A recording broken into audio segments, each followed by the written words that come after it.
السلام علیکم دوستو، کیسے ہو آپ سب؟ میں ہوں عریج اور آپ ہیں اس وقت میرے یوٹیوب چینل عریشہ ناولز پہ۔ تو آج ہم ریڈ کریں گے ناول مڑ میں قائزان کی قسط نمبر 117۔ تو چلیے سٹارٹ کرتے ہیں۔ قائزان، میرے بچے، مجھ سے بات تو کرو۔ کیا ہو گیا ہے تمہیں؟ کسی نے بھی تم سے جھوٹ بول دیا تو کیا تم مجھ پر یقین کرنے کے بجائے اس پر یقین کر رہے ہو؟ وہ سب جھوٹ بول رہا ہے۔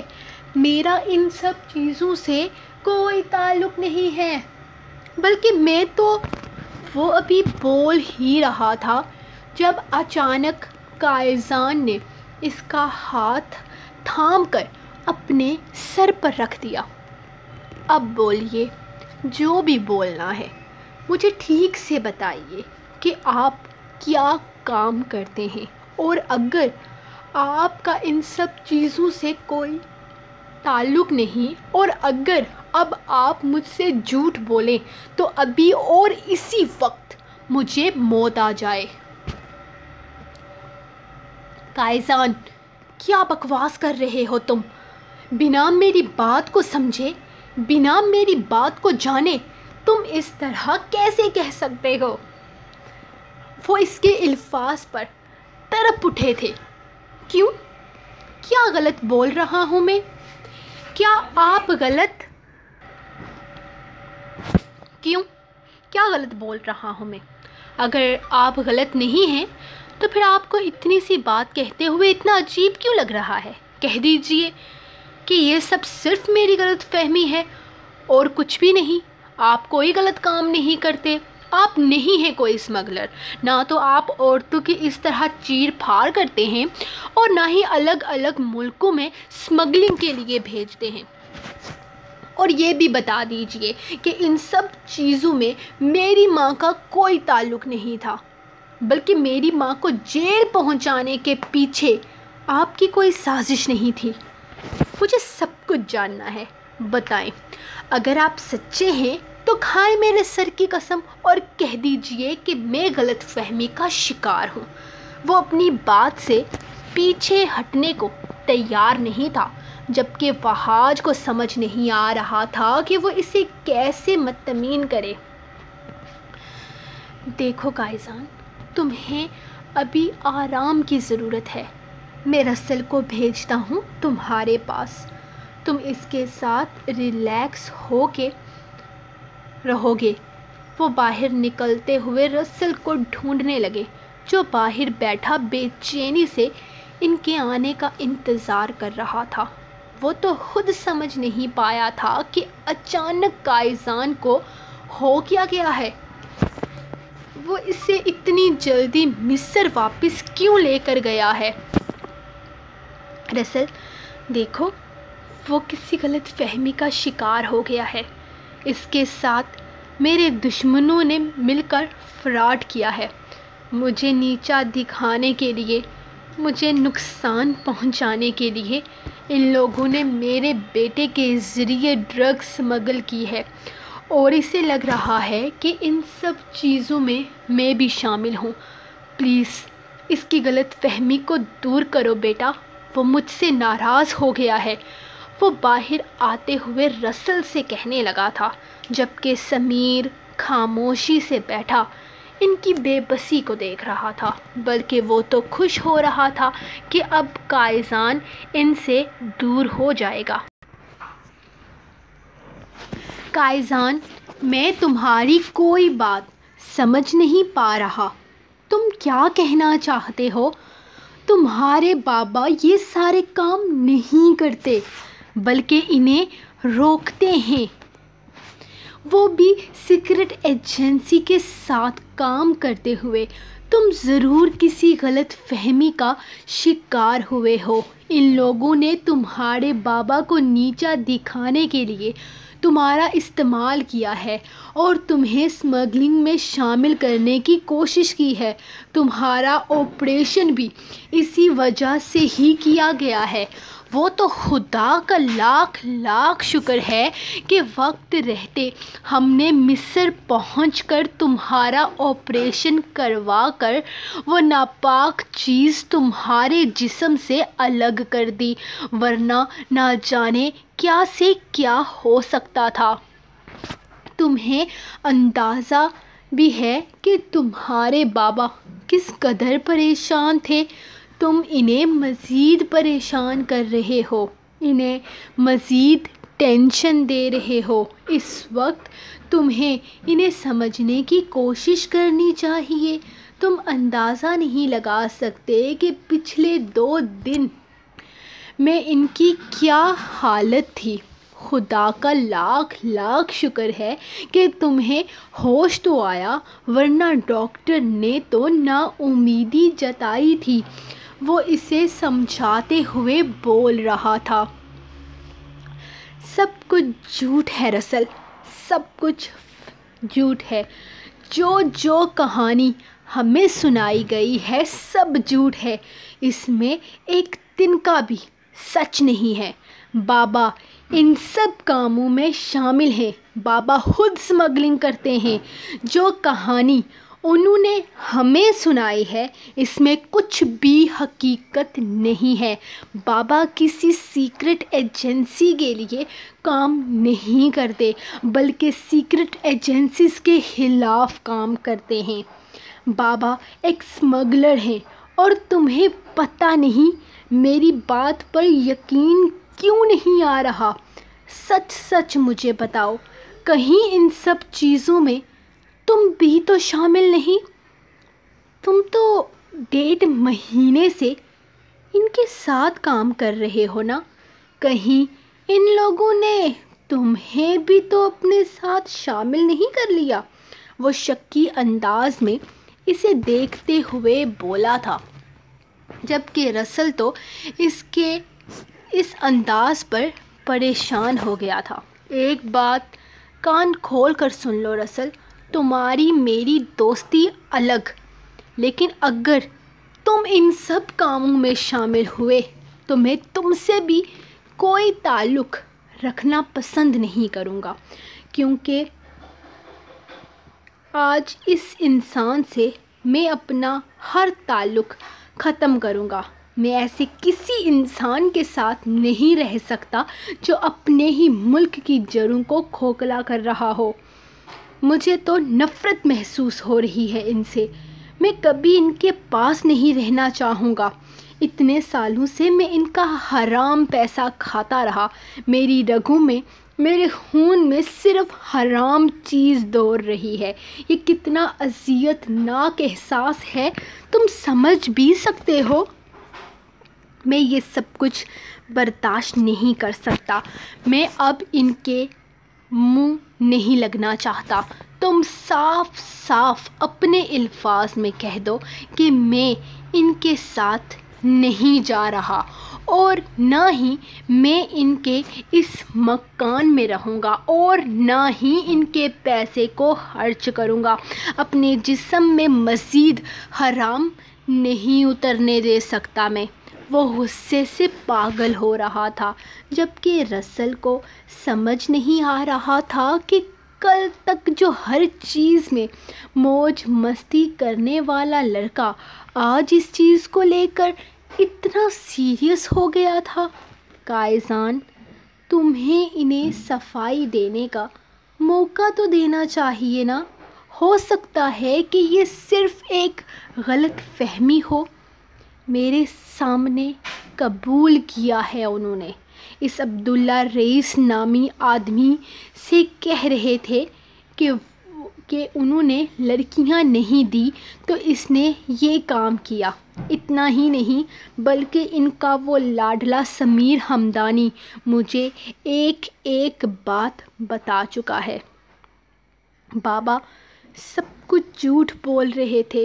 آج تک ہم خوش فہمی میں جی رہے تھے کہ بابا ایک اچھے انسان ہیں، لیکن بابا اچھے انسان نہیں ہیں۔ مجھے اس بات کا افسوس ہے کہ انہوں نے امی کو بھی دھوکہ دیا۔ بابا سب کچھ جھوٹ بول رہے تھے۔ آج تک ہم اس خوش فہمی میں جی رہے تھے کہ وہ ایک اچھے انسان ہیں، لیکن بابا اچھے انسان نہیں تھے۔ مجھے اس بات کا افسوس ہے کہ انہوں نے امی کو بھی دھوکہ دیا۔ میں ان کی شکل تک نہیں دیکھنا چاہتا۔ میری ماں 10 سال تک جیل کے تہھانے میں اس کا انتظار کرتی رہی کہ کبھی تو وہ آئے گا اسے چھڑوانے کے لیے، اور اس شخص نے کیا کیا؟ اس نے نہ صرف میری ماں کو دھوکہ دیا بلکہ اس کی زندگی برباد کر دی۔ آج میری ماں میرے پاس نہیں ہے اس شخص کی وجہ سے۔ میں اس کی شکل تک نہیں دیکھنا چاہتا۔ رسل اسے سمجھا کر تھک گیا تھا۔ وہ ان سب چیزوں کو غلط فہمی کا نام دینا چاہتا تھا، لیکن کائزان تو اپنی بات پر ڈٹا ہوا تھا۔ وہ سب کچھ جان چکا تھا اور اب وہ وہاج کی شکل تک دیکھنے کا روادار نہیں تھا۔ مجھے سمجھ میں نہیں آ رہا، کہاں جا رہے ہو تم اور کیوں؟ میں تمہیں اس طرح کہیں نہیں جانے دوں گا۔ تم لوگوں کی نظر میں آ چکے ہو۔ لوگوں کو پتہ چل چکا ہے کہ تم میرے بیٹے ہو۔ میں نہیں چاہتا کہ تمہیں کسی بھی طرح کا کوئی نقصان ہو کائزان۔ بس کرتے یہ ڈرامے کرنا بند کریں۔ آپ کو میری یا میری ماں کی پرواہ ہوتی تو کب کا یہ حرام کام چھوڑ چکے ہوتے۔ میری ماں آپ کو ایک نیک اور شریف انسان سمجھتی تھی۔ ساری زندگی وہ مجھے آپ سے محبت کرنا سکھاتی رہی۔ کاش میں آپ کے اصل چہرے سے پہلے واقف ہوتا، لیکن کوئی بات نہیں۔ اب تو سمجھ میں آ گیا ہے نا کہ مجھے اب کیا کرنا ہے۔ اب تو میں آپ کے ساتھ ایک لمحہ بھی نہیں گزارنا چاہتا۔ وہ اپنے فیصلے پر قائم تھا۔ کہاں جاؤ گے؟ کہاں رہو گے؟ ہاں، ہوں اسمگلر، کرتا ہوں اسمگلنگ، اور ساری زندگی یہی کام کرتا آیا ہوں۔ میری وجہ سے ہی تمہاری ماں جیل میں پھنس گئی تھی۔ میری وجہ سے ہی اسے اپنی زندگی کے 10 سال وہاں برباد کرنے پڑے، جس کا مجھے افسوس ہے۔ لیکن پھر بھی تم ہو تو میرے ہی بیٹے۔ کہاں جاؤ گے؟ کہاں جا کر رہو گے؟ یہ لائف سٹائل، یہ عیش و عشرت تمہیں میں نے دیا ہے، کہاں سے حاصل کرو گے؟ کائزان، جتنی تمہیں لگتا ہے نا یہ دنیا سیدھی ہے، اتنی سیدھی نہیں ہے۔ کہاں سے پیٹ بھرو گے؟ اگر باپ کا پیسہ نہیں چاہیے، باپ کی دولت نہیں چاہیے تو آگے کیسے بھرو گے؟ فکر نہ کریں، آپ سے مانگنے کبھی نہیں آؤں گا۔ وہ کہتے ہوئے اٹھ کر باہر نکل گیا تھا، جبکہ وہ اس کے پیچھے پیچھے ہی آئے تھے۔ رسل، روکو اسے، یہ مجھے چھوڑ کر جا رہا ہے۔ تم مجھے چھوڑ کر کہیں نہیں جا سکتے کائزان، اور ویسے بھی رسل میرے ساتھ کام کرتا ہے۔ میرا نہیں خیال کہ وہ اپنی یہ والی زندگی چھوڑ کر تمہارے ساتھ جانا چاہے گا، وہ اسے سمجھاتے ہوئے بولے، جبکہ رسل نے ان کا ہاتھ اپنے کندھے سے ہٹا دیا تھا۔ میں اس کے ساتھ ہی جا رہا ہوں انکل، ہم دونوں ایک دوسرے کا خیال رکھ لیں گے۔ آپ، مجھے افسوس ہے کہ آپ نے اتنے سال ہمیں اپنے پاس رکھ کر حرام کھلایا۔ زندگی رہی تو پھر ملیں گے۔ فکر نہ کریں کائزان، میرا چھوٹا بھائی ہے، میں اس کا خیال رکھوں گا۔ وہ ان کا کندھا تھپ تھپاتا کائزان کے پیچھے نکل گیا تھا۔ رات کا اندھیرا آہستہ آہستہ پھیل رہا تھا۔ رسل اس کے ساتھ چل تو رہا تھا، لیکن کائزان بالکل خاموش تھا۔ اس کی خاموشی یقیناً اس کے دکھ کی گواہی تھی۔ وہ آج بہت دکھی تھا۔ اس کے باپ نے اسے بہت تکلیف دی تھی اور حقیقت تو یہ تھی کہ وہ خود بھی اس وقت درد سے بے حال ہو رہا تھا، لیکن اس درد پر یہ اذیت زیادہ اثر انداز تھی جو اسے آج اپنے بابا کے بارے میں پتہ چلی تھی۔ وہ اس کے ساتھ ساتھ چلتا آ رہا تھا جب دور سے انہیں چیخ کی آواز سنائی دی۔ وہ جنگل کے قریب سے گزر رہے تھے۔ یقیناً یہ چیخ اسی جنگل کی طرف سے سنائی دی تھی۔ کچھ گڑبڑ ہے، کسی لڑکی کے چیخنے کی آوازیں آ رہی ہیں نیچے جنگل کی طرف سے، لیکن اس جنگل میں تو بہت سے جنگلی جانور ہیں۔ وہ پریشانی سے ایک دوسرے کی طرف دیکھ رہے تھے، پھر دونوں نے ایک ساتھ نیچے جانے کا فیصلہ کیا تھا۔ وہ کافی آگے تک آئے تھے لیکن انہیں کچھ بھی محسوس نہ ہوا۔ پھر ایسا لگا جیسے کوئی کسی کی چیخوں کو روکنے کی کوشش کر رہا ہے۔ ایک دوسرے کو دیکھتے ہوئے انہوں نے الگ الگ ڈائریکشن میں جانے کا فیصلہ کیا تھا۔ سامنے کی طرف گیا تھا، رسل سامنے کی طرف گیا تھا، جبکہ کائزان پیچھے کی طرف، اور تھوڑی ہی دور اسے 3 لڑکوں کے ساتھ ایک لڑکی نظر آئی تھی جس کے ساتھ وہ زیادتی کرنے کی کوشش کر رہے تھے۔ وہ لڑکی اپنی جان بچانے کے لیے ہاتھ پیر مار رہی تھی، جبکہ اس کی حالت کو دیکھتے ہوئے اس کی آنکھوں کے سامنے ایک بار پھر سے آئمہ کا چہرہ آنے لگا تھا۔ وہ پولیس والا بھی تو آئمہ کے ساتھ اسی طرح سے کرنے کی کوشش کر رہا تھا۔ اس وقت وہ بچہ تھا، لیکن آج وہ بچہ نہیں تھا۔ آج وہ اس لڑکی کی کنڈیشن بھی سمجھ رہا تھا اور ان لوگوں کے ساتھ کیا کرنا تھا یہ بھی۔ اس نے پاس پڑا پتھر اٹھا کر ایک لڑکے کو مارا تھا، جبکہ ایک لڑکا اسے دیکھ کر اسے مارنے کی خاطر اس کی طرف بھاگتے ہوئے آیا۔ جب اس نے چھلانگ لگاتے ہوئے اس کے پیٹ پر زوردار لات ماری۔ لڑائی کی آواز سن کر دور سے رسل بھی اندازہ لگا چکا تھا، اسی لیے وہ بھاگتا ہوا اس طرف آیا۔ رسل نے آنے میں دیر کر دی تھی کیونکہ کائزان ضرورت سے زیادہ جذباتی ہو کر ان لوگوں کو نہ صرف بہت زیادہ مار چکا تھا بلکہ ان میں سے 2 کو موت کے گھاٹ اتار چکا تھا۔ اس نے انہی لڑکوں کے پاس موجود ہتھیار کے طور پر ایک چاقو ان سے چھینتے ہوئے انہی کے پیٹ میں گھونپ دیا تھا۔ کائزان، یہ تم نے کیا کر دیا؟